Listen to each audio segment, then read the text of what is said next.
Hello guys, आपका अपना YouTube channel classical math में स्वागत है। आइए दोस्तों, हम लोग आज पढ़ेंगे। इसके पहले कि मैं एक चीज बता देता हूं दोस्तों, आज मैथ के लिए मेरा लास्ट लेक्चर है। इसके बाद अब शिवा सर हैं जो नए लेक्चर लेके आएंगे, नए क्लास लेके आएंगे। हमने अभी तक जो भी पढ़ा या अभी मैंने जो भी पढ़ाया है अभी तक, तो उसमें आपको जो भी प्रॉब्लम आता है वो हमें कमेंट में तो पूछ ही सकते हैं।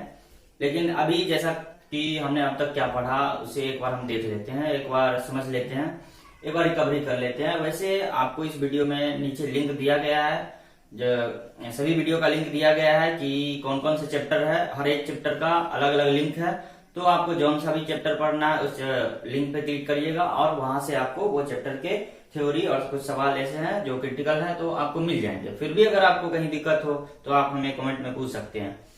तो हमने अभी तक जो पढ़ा है वो क्या, सबसे पहले था मेरा रियल नंबर का, वास्तविक संख्या का पढ़ लिया हमने। उसके बाद फिर दूसरा एक्सरसाइज एक चर वाले रैखिक समीकरण, उसके बाद बहुपद, फिर दो चर वाले रैखिक समीकरण, और फिर अब क्या है, तो दो चर वाले रैखिक समीकरण में हमने क्या किया कि 5 विधि बताया है। 5 विधि में लुप्तीकरण, प्रतिस्थापन, तुलनात्मक, उसके बाद ब्रजगुणन, इस तरह से 5 विधि बताया। तो अब हमारा जो आगे का है कि हम अब इसके आगे क्या पढ़ते हैं, तो इसके आगे है कि हमें बस अब सवाल देखने हैं कि सवाल किस तरह से बनते हैं। हमने थ्योरी तो पढ़ लिया, अब हमें देखने हैं कि सवाल कैसे बनते हैं। तो इसके लिए सबसे पहले हम क्या करते हैं, ऑब्जेक्टिव भी थोड़ा सा बता लेते हैं। वैसे ऑब्जेक्टिव के लिए मैं बता दूं कि लास्ट सेशन मेरा जब खत्म होते जाएगा 2020-21 के लिए, तो उस टाइम आपको एक मेच्योर्ड, वो क्या कहते हैं, एक हर जगह से ऑब्जर्वेशन से चाहे जैसे भी हो, तो वो आपको एक सटीक और कलेक्ट किया हुआ ऑब्जेक्टिव मिलेगा, जिसे वीडियो में अच्छे तरीके से समझाया जाएगा, याद करवाया जाएगा, और उस ऑब्जेक्टिव पे कितने सवाल बनेंगे ये सभी आपको बहुत सारे ऐसे सरप्राइज हैं जो आपको मिलने वाले हैं। तो प्लीज आप चैनल को सबसे पहले सब्सक्राइब कर लीजिए और अपने दोस्तों को, जो आपके आसपास जितने भी 10th क्लास के हैं दोस्त, उनसे भी सब्सक्राइब करवा लीजिए और क्लासिकल मैथ पर कंटिन्यू रहिए, क्योंकि इस पर बहुत कुछ मिलने वाला है दोस्तों। और आइए तो अब हम देखते हैं कि ऑब्जेक्टिव के लिए थोड़ा सा देख लेते हैं कि हमने अभी बताया है दो चर वाले रैखिक समीकरण। क्या बताया है? दो चर वाले रैखिक समीकरण। तो दो चर वाले रैखिक समीकरण में हमारा एक्सरसाइज में देखते हैं कि शुरू से हम पहले पढ़ते हैं कि एक समीकरण दिया होता है, दो चर वाला केवल एक समीकरण दिया होता है, तो वो क्या होता है। क्वेश्चन है जैसे कि 3x + 2y = 7। ये देख रहे हैं यहाँ दो चर है और एक ही समीकरण दिया हुआ है, तो इसे हम कैसे सॉल्व करेंगे और कैसे बनाएंगे। तो इसके लिए हम देखते हैं क्या, आप लोगों को एक चीज और नोटिस बता दूं कि प्रत्येक वर्ष, हर एक साल क्या होता है कि 10th के लिए, और 10th में ग्राफ 5 मार्क का हर साल पूछता है। तो उस ग्राफ को हमें ऐसे सीखना है जैसे हमें 5 नंबर 100, मतलब अगर 5 नंबर का ग्राफ है, अगर उसको हम सॉल्व करें तो वहां हमें कहीं भी किसी भी प्रकार से प्रॉब्लम ना हो, ताकि मेरा 5 नंबर जो है वो रिजर्व हो जाए। तो आइए, आज जो हम पढ़ाने वाले हैं वो बहुत ही खास है, और वो 5 नंबर आपको गारंटी देते हैं कि वो 5 नंबर आपका रिजर्व होगा ही होगा रैखिक समीकरण के लिए, जब दो चर दिया हो।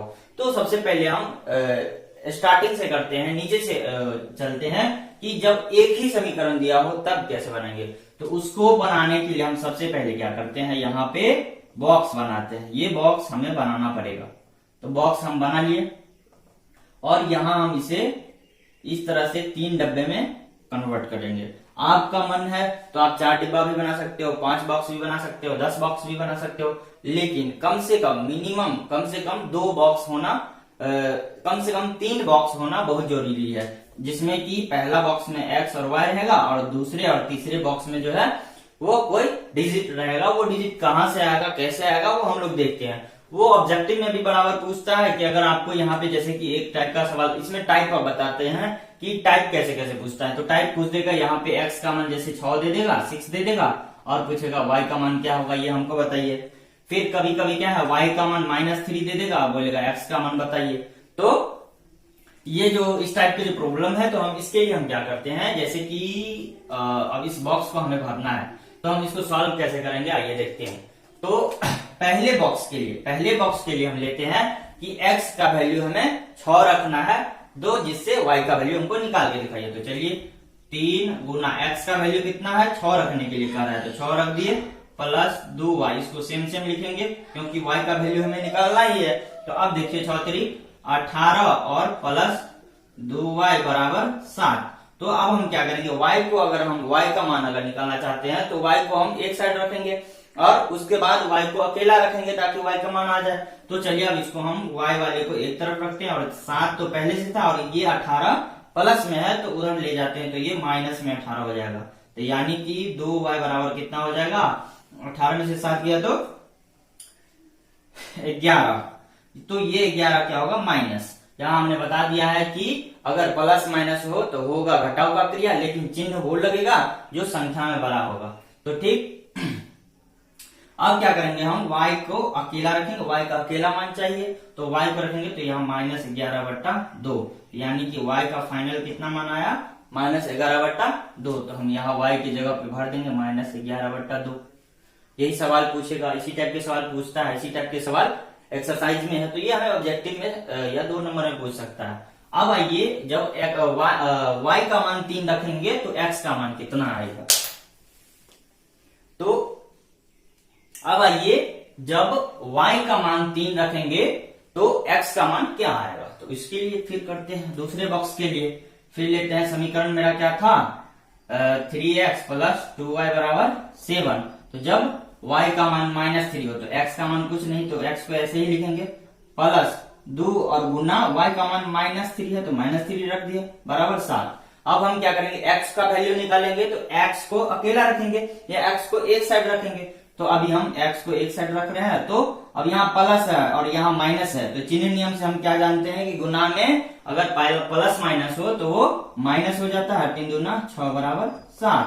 अब हम फिर क्या करेंगे 3x बराबर 7 और ये 6 जो है माइनस में वो उसको दूसरी साइड बराबर के दाएं साइड ले जाएंगे तो वो क्या हो जाएगा, चिन्ह बदल के प्लस में 6 हो जाएगा। अब 3x बराबर 7 6 13, तो x को अकेला करेंगे तो ये 3 क्या है गुना में है। अब 3 गुना में है तो इसे हम क्या करेंगे 13/3 कर देंगे, यानी कि x का फाइनल वैल्यू हमें क्या आ गया 13/3। तो जब y का वैल्यू हम -3 रखे हैं तो x का वैल्यू कितना आया है 13/3। तो ये बॉक्स फिलअप हो गया, ये बॉक्स भर गया। अब इस तरह से हम इस टाइप के सवाल को बना लेंगे। अब आइए अगला, फिर इसी में ये एक टाइप का सवाल तो बन गया। अब सवाल यही रहने देते हैं और इसमें क्या करते हैं टाइप चेंज करते हैं। टाइप क्या चेंज करते हैं, अगर दूसरे टाइप में ये क्वेश्चन में हमें कह दे कि आप हमें इसका इस समीकरण को रेखा चित्र बनाकर समझाइए, मतलब ये जो समीकरण दिया गया है इसका रेखा चित्र बनाइए, यानी कि संख्या रेखा बनाइए या ग्राफ बनाइए जिसको हम लोग बोलते हैं। तो ये बहुत ही इजी ग्राफ है। चलिए इसके लिए हम भी अगर ग्राफ कहे या पहले बॉक्स देख के उसका वैल्यू भरने के लिए कहे, तो अगर ग्राफ भी कहेगा तो तब भी हमें क्या करना पड़ेगा, यही बॉक्स बनाना पड़ेगा। तो सबसे पहले मेरा काम है कि हम बॉक्स बना लेते हैं।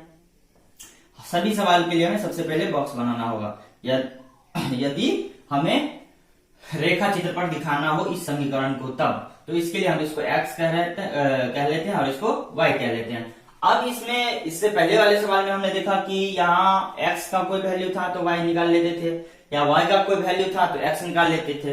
अब हम यहाँ देख रहे हैं कि ना x का कोई वैल्यू है और ना y का कोई वैल्यू है। तो जब x और y का कोई भी वैल्यू नहीं है तो हम मान लेते हैं किसी एक का कोई वैल्यू मान लेते हैं। x का कुछ भी वैल्यू मान लेते हैं, तो माना कि चलिए x का वैल्यू हम यहाँ 0 मान लेते हैं, x का वैल्यू 0 मान लेते हैं। तो अब x का वैल्यू जब 0 माना तो y का वैल्यू कितना आएगा हम निकाल के देखते हैं।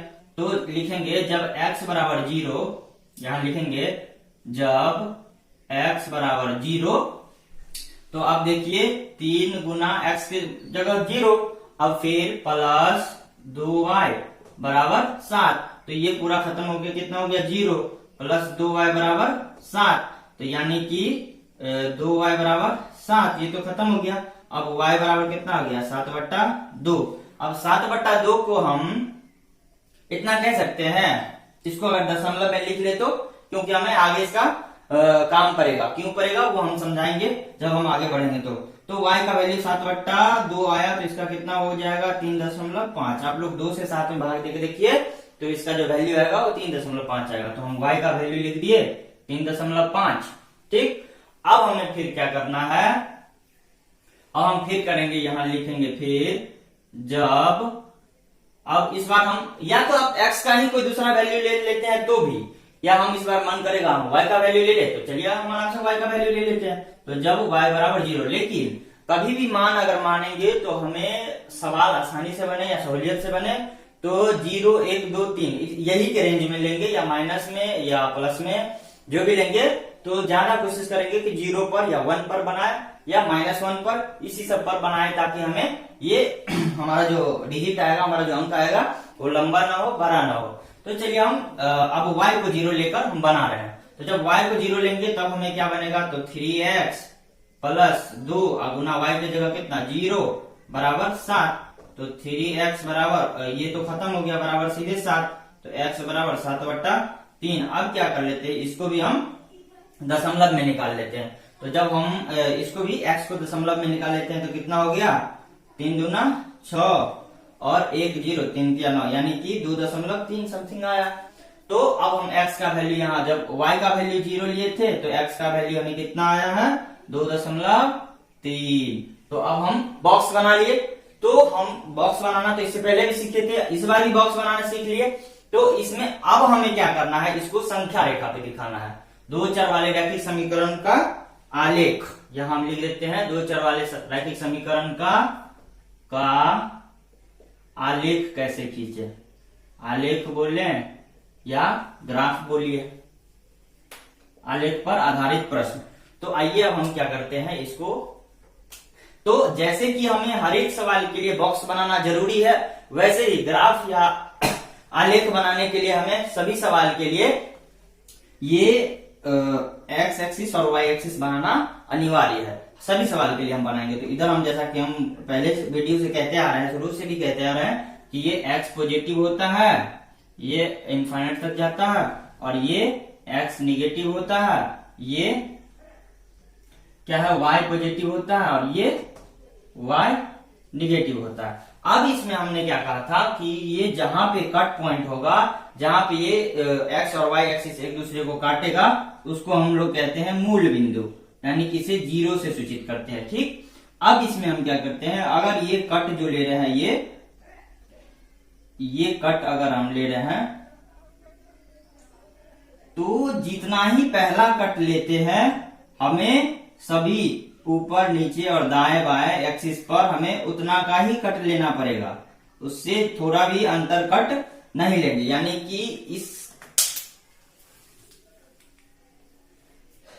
कि इसका ये जो कट है, ये कट है, ये कट है, ये कट है, उतना ही ये और इतना ही ये और ये भी होना चाहिए।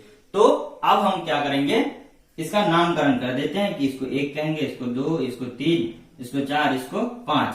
इधर -1 क्योंकि माइनस एक्सिस है, -2, -3, -4, और इधर भी कह देंगे 1, 2, 3, इधर -1, -2, -3। ये हमें अनिवार्य है सभी सवाल के लिए, चाहे वो 2 समीकरण दिया हो, चाहे 1 समीकरण दिया हो। तो फिलहाल हम 1 समीकरण के बारे में ही पढ़ रहे हैं, अब इसके बाद हम 2 समीकरण वाला भी पढ़ेंगे, और इसके लिए 5 मार्क्स हमें रिजर्व्ड है, यानी कि पक्का है कि अगर हम ये सीख जाते हैं तो हमें 5 मार्क मिलेगा ही मिलेगा।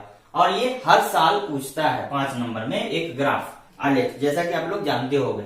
तो अब आइए हम क्या करते हैं, तो जैसा कि समीकरण दिया था, तो यहाँ एक्स वाई का कोई भी वैल्यू नहीं दिया था, तो एक्स को अपने मन से माने थे तो उससे वाई का वैल्यू आया था, और वाई को अपने मन से माने है तो उससे एक्स का वैल्यू आएगा। जब बॉक्स बन गया तो बॉक्स बनाने के बाद ये हमें प्रक्रिया सभी सवाल में करने होंगे कि ये इस टाइप के आलेख सभी सवाल में खींचना होगा, सभी सवाल में हमें ये एक्सिस बनाने होंगे। अब इस एक्सिस पर हम चलते हैं इस बॉक्स के अनुसार कि जब x का वैल्यू 0 कहाँ है, x का वैल्यू कहाँ है, ये x एक्सिस है, इसका वैल्यू यहाँ 0 है, और y का वैल्यू 3.5, तो y का वैल्यू प्लस में 3.5, तो y पॉजिटिव इधर है, ऊपर है, तो ऊपर हम 3.5 जाते हैं। तो जैसा कि आप लोग जानते हो, अगर यहाँ हम इसको 1 कहे, ये 2 कहे, ये 3 कहे, ये 4, ये 5 इस तरह से कहे, तो अगर 1 और 2 को अगर आधा कर दे तो 1.5 कह सकते हैं। क्यों नहीं कह सकते हैं? जैसा कि आप लोग स्केल देखे होंगे या पटरी देखे होंगे, तो हम इसे प्रैक्टिकली भी इस तरह से देख सकते हैं। जैसा कि दोस्तों आप लोगों को ये स्केल दिख रहा होगा, तो स्केल अगर दिख रहा है तो स्केल में हम देख रहे हैं कि यहाँ 2 और 3 है, तो 2 और 3 के बीच ये एक और बड़ा सा रेखा है जो 2 और 3 का हाफ है, यानी कि 2.5 है, और उसके बीच में 3-4 और डॉटेड जो है वो बने हुए हैं, जिसे हम mm बोलते हैं।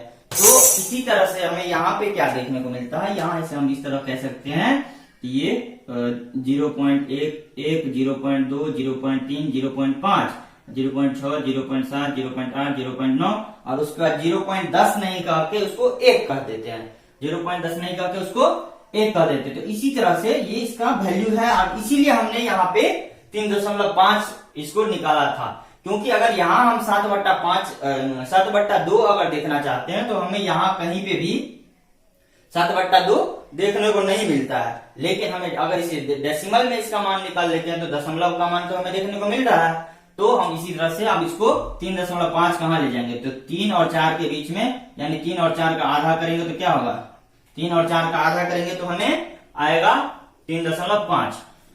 तो अब 3.5 यहाँ अगर आधे पे आया तो इस पॉइंट को हम कह लेते हैं ये 3.5 है। ये पॉइंट कितना है, 3.5, ये -1 था। तो अब फिर आगे देखेंगे, इस बॉक्स का तो मैंने काम कर लिया, ये मेरा 0 था और ये 3.5 था। अब हमें देखना है कि एक्स एक्सिस पर प्लस की तरफ 2.3 जाना है। तो एक्स एक्सिस पर प्लस की तरफ 2.3 जाना है। तो 2 और 3 का आधा करेंगे तो 2.5, और 2.5 से 2 पॉइंट पीछे आएंगे तो यानी कि 2.3 आएगा। तो हम इसे कह लेते हैं ये आधा से 2 पॉइंट कम, यानी कि ये हमारा जो पॉइंट हो जाएगा, ये क्या हो जाएगा, ये जो पॉइंट है ये हो जाएगा 2.3। अब इस पॉइंट का हम नाम लिख लेते हैं। ये जो मैंने पॉइंट आउट किया है इसका हम नाम लिख लेते हैं। तो ये जो मेरा पॉइंट है वो कितना है, और हाँ, सबसे पहले इसमें ऑब्जेक्टिव क्वेश्चन एक और पूछ देगा आप लोगों के लिए, एक्स्ट्रा बता देता हूं। और जो पूछता है लगभग 1 साल 2 साल गैप करके, कि ये एक्स्ट्रा में आप लोग देख लीजिए कि अगर एक्स और वाई इस तरह से कोई कोऑर्डिनेट है, इस तरह से कोई पॉइंट इंगित है, तो एक्स को हम लोग कहते हैं भुज। एक्स को क्या कहते हैं, भुज, और वाई को क्या कहते हैं, कोटि। तो ये भुज और कोटि जो है वो हमेशा भुज कोटि के रूप में लिख सकते हैं या लिखा जाता है, न कि कोटि भुज के रूप में। तो इसीलिए हम सबसे पहले एक्स का वैल्यू यहाँ शो करेंगे, यानी कि 0 और कॉमा 3.5 और कॉमा 0, ऐसा नहीं करेंगे। तो हम इसे लिख देते हैं, ये जो मेरा पॉइंट है वो कैसा पॉइंट है, 0, ये 0, एक्स पे 0 और वाई पे कितना है 3.5। तो एक्स पे 0 और वाई पे 3.5, ये इस पॉइंट का नाम हो गया। अब इस पॉइंट को हमने क्या कहा है, तो ये 2.3 और 0 है। तो ये जो पॉइंट है मेरा, ये पॉइंट है क्या, 2.3 और 0। ये हमारा इस दोनों पॉइंट का हम क्या कर दिए, नामकरण कर दिए। ठीक है। अब इस दोनों पॉइंट में हम देख रहे हैं कि हम आलेख कैसे खींचेंगे, यानी कि ग्राफ कैसे खींचेंगे। तो हम जैसा कि जानते हैं ये 2 चर वाला रैखिक समीकरण, तो रैखिक किसे बोलते हैं, एक सरल रेखा को ही हम रैखिक करते हैं। तो ये हमारा जो इस दोनों पॉइंट को मिला देते हैं, इस दोनों पॉइंट को क्या करते हैं, ये जो पॉइंट है और ये जो पॉइंट है इसे हम इस तरह से मिला देते हैं और इसे आगे खींच देते हैं और इसको भी आगे खींच लेते हैं। ठीक है। अब इसको आगे खींच लिया तो ये जो ब्लू लाइन दिख रहा है जो 0 और 3.5 से और 2.3 और 0 से होते हुए गुजर रहा है, यही जो रेखा है, ये इसी रेखा का नाम क्या है, 3x + 2y = 7। इसी रेखा का नाम है 3x + 2y = 7। और यही एक सरल रेखा है, यही एक रैखिक समीकरण है जो हमें आलेख के द्वारा दिख रहा है। तो ये तो हम आसानी से समझ गए कि 2 चर में हो और जब एक ही समीकरण दिया हो तो उसके लिए एक बॉक्स बनेगा और एक ही रेखा बनेगा। ठीक। अब इसके लिए हमें अगर इसी में अगर और कर देते हैं, थोड़ा सा बढ़ा लेते हैं कि आप लोगों ने ये तो देख ही चुका है। अब इसी में हम क्या कर लेते हैं, या चलिए इसको हम अलग से ही बताते हैं, अलग से ही एक सवाल लेते हैं एक्स्ट्रा और अलग से ही हम इसे बताते हैं। तो आइए अब हम देखते हैं, तो देखते हैं क्या और कैसे बनता है।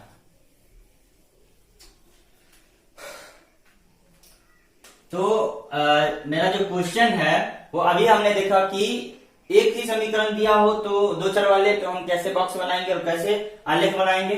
अब यदि दो समीकरण दे दिया हो इस तरह से 3x प्लस 2y बराबर 9, ये समीकरण 1, और 4x जोड़ 6y बराबर 10, ये समीकरण 2। इस तरह से अब दो समीकरण दिया हो तब हम क्या करेंगे, कैसे रैखिक समीकरण बनाएंगे, रैखिक समीकरण का आलेख कैसे बनाएंगे वो आइए हम देखते हैं। तो जैसा कि एक समीकरण था तो इसके लिए अलग से एक बॉक्स बनेगा, और अब दो समीकरण है तो दो बॉक्स बनेगा, ठीक है। तो ये इस समीकरण के लिए अलग बॉक्स बनाया और ये इस समीकरण के लिए अलग बॉक्स बना दिया मैंने।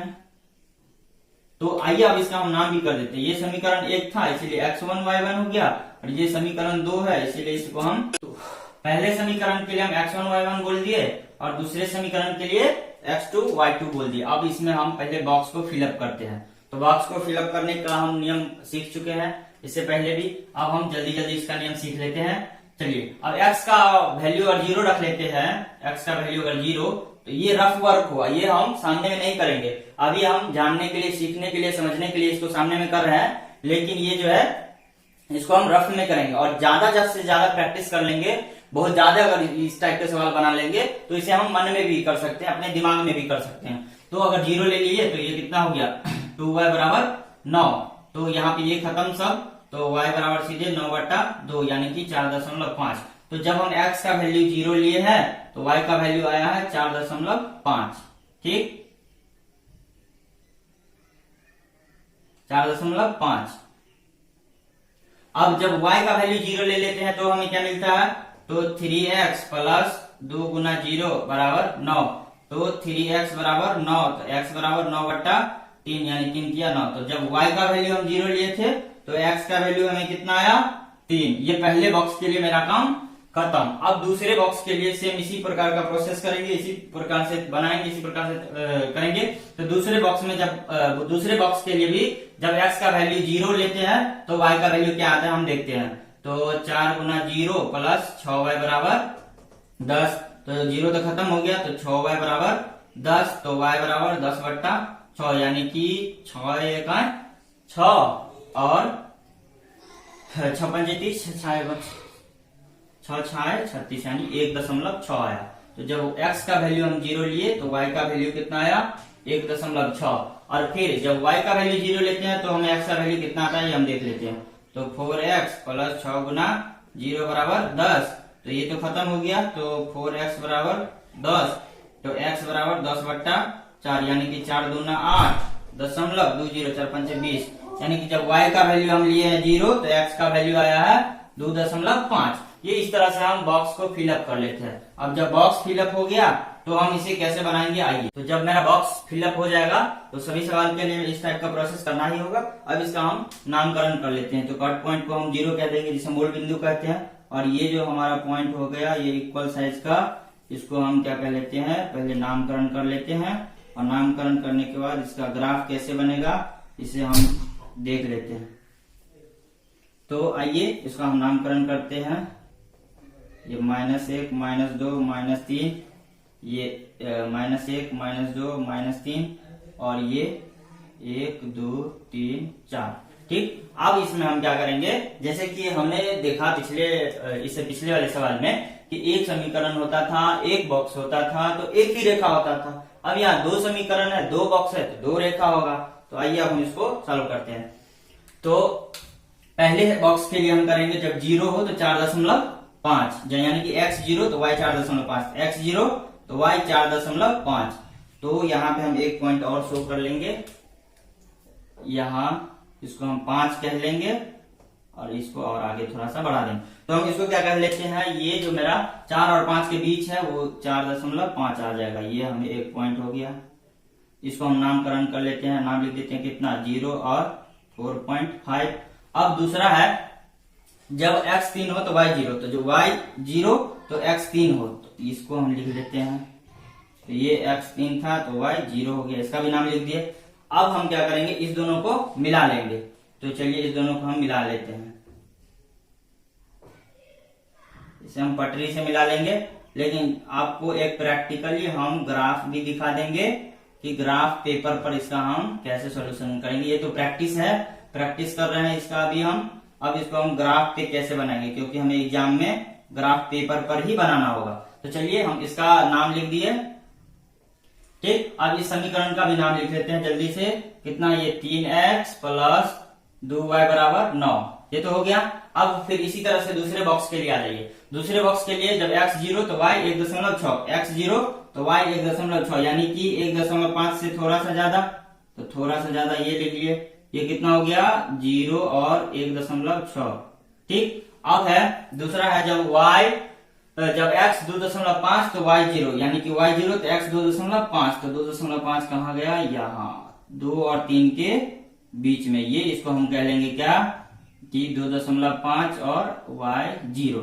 अब हम इस दोनों को हम मिला लेते हैं, भले ही रेखा काटे या पैरेलल हो या एक ही पॉइंट पर हो, उससे हमें फर्क नहीं पड़ता। हम सीधे जो हमें जिस टाइप का सवाल बन रहा है उस टाइप के हम रेखा खींच देंगे।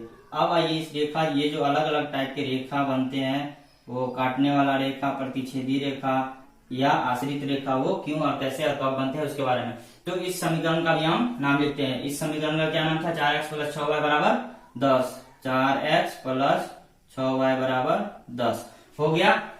तो इसी टाइप के हमें ग्राफ सीखना है और इसी टाइप के ग्राफ बनाने हैं। इसमें हमें 5 नंबर श्योर है कि हमें अगर ये ग्राफ सीख लेते हैं तो हम 5 नंबर क्या है 10th के लिए रिजर्व है मेरा। तो अगर इस समीकरण में अगर सिंगल समीकरण दिया हो, सिंगल बॉक्स हो और सिंगल लाइन खींचना हो उसमें, या डबल समीकरण हो, डबल बॉक्स हो और डबल लाइन खींचना हो उसमें, अगर इस टाइप में कहीं भी किसी भी प्रकार का प्रॉब्लम होता है, भले ही यहाँ गुणांक की जगह 4 3 की जगह दशमलव वाला हो, रूट वाला हो, कोई भी संख्या हो, तब फिर भी हम उसको बना लेंगे। लेकिन आप बना के देखिए, एक्सरसाइज बना के देखिए। अगर आपको कहीं भी प्रॉब्लम हो तो हमें कमेंट में पूछिए, हम आपको इसका सॉल्यूशन आसानी से अगले वीडियो में बताएंगे या आपको कमेंट में ही रिप्लाई